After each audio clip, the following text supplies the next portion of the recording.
Nous sommes 29 millions, il n'y a aucune raison qu'une minorité décide pour nous. C'est pourquoi je lance un appel à tous les jeunes de Côte d'Ivoire. Dès que les bureaux pour l'enrôlement sont ouverts, il faut doubler cette population électorale de la Côte d'Ivoire. Et moi-même, je vais encadrer cette opération. Deuxièmement, tous ces jeunes qui ont des talents, qui ont de la compétence et qui veulent aussi être là où les décisions se prennent, pour être député, pour être maire, je leur lance un appel. Je serai encore leur coach et un numéro sera bientôt mis en ligne pour que je puisse les recruter, pour qu'ils puissent agir. Il n'y a pas besoin qu'ils soient de mon parti. Je veux parler à la Côte d'Ivoire plurielle. Merci. Femmes, jeunes, nouveaux majeurs, sympathisants, nous te demandons d'être notre candidat.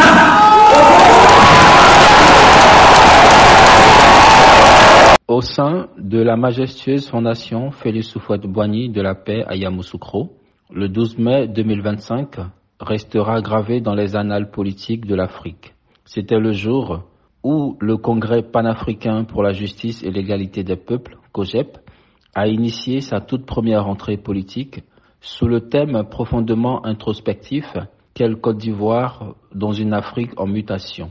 Les premières notes de cette journée mémorable ont été jouées par une libation, un rituel ancestral incarnant la connexion entre les hommes et les forces cosmiques, entre le passé et l'avenir. Dans un élan de détermination, de l'espoir, les figures éminentes se sont levées pour partager leur vision. La présence du PDCI à cette rentrée politique, vous savez que le président Houphouët-Boigny a toujours prôné la paix, l'union. Sans union, il n'y a pas de développement. Sans paix, il n'y a pas de développement. Bon, donc nous, PDCI, en tant que parti mère de la Côte d'Ivoire, en tant que parti bâtisseur de ce pays, nous sommes là pour l'union. Et voyez-vous, depuis le coup d'État de 1999, le pays ne se retrouve pas. Donc nous sommes là pour les bonnes volontés, pour l'union de l'opposition.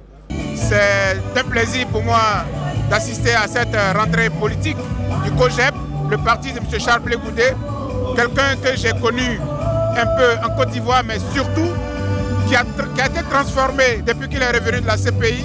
Et j'ai eu l'honneur d'organiser son retour en tant que président du comité d'accueil. Et je suis fier de le voir métamorphosé et prêt pour la belle Côte d'Ivoire que nous envisageons pour demain.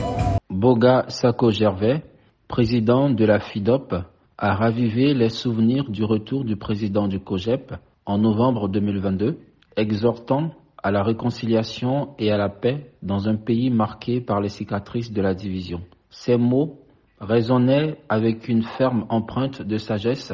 Celui qui n'aime pas la paix, qu'il aille en enfer. Pourquoi sommes-nous revenus d'exil? Pourquoi sommes-nous revenus d'exil? Ce que nous avions demandé au président Ouattara, c'était d'ouvrir les portes de notre pays, que tous les fils du pays rentrent. Mais que nous rentrons, que nous participons à la reconstruction de notre pays pour un avenir meilleur. On va diaboliser quelqu'un pour cela. Eh bien, tout celui qui n'aime pas la paix retourne en enfer. Serge Matomba, venant du Cameroun, a embrassé avec enthousiasme la vision du COJEP, le considérant comme le fer de lance d'un avenir prometteur pour la Côte d'Ivoire et pour tout le continent africain. Ce qui démontre que l'itinéraire dans lequel nous nous inscrivons aujourd'hui avait déjà été tracé par les pères fondateurs.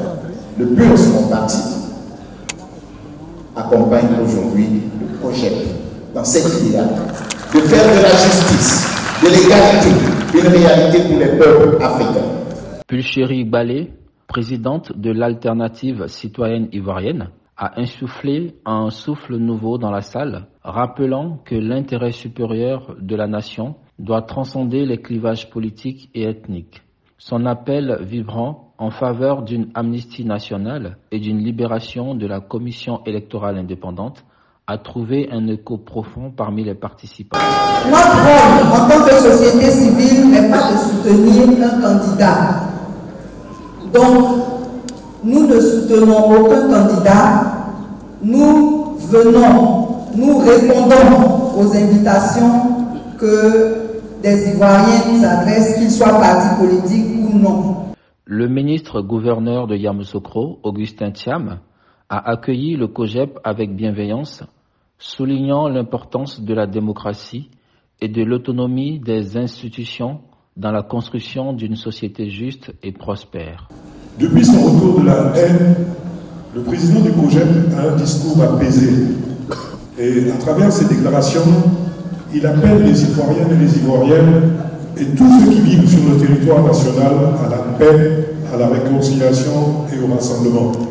Puis vint le moment solennel où le COJEP a transmis à ses membres les outils et les valeurs qui guideront les actions politiques à venir. L'appel vibrant de la présidente nationale des femmes du COJEP, Antoinette Bizier, en faveur de la candidature de Charles Blé Goudé aux élections présidentielles de 2025 a électrisé l'auditoire. Charles Blé Goudé, le leader charismatique du COJEP, a pris la parole avec conviction, dévoilant les contours de son programme politique et appelant à un renouveau de la classe politique ivoirienne. Son message, passionné à la jeunesse ivoirienne, l'invitant à s'engager massivement dans le processus électoral à venir, a résonné comme un appel à la mobilisation générale. Et alors, dans un geste empreint de symbolisme, il a conclu son discours avec un proverbe enraciné dans la sagesse africaine. Ce n'est pas toujours que les étoiles demandent la permission au ciel pour aller éclairer la terre. Une déclaration en demi-teinte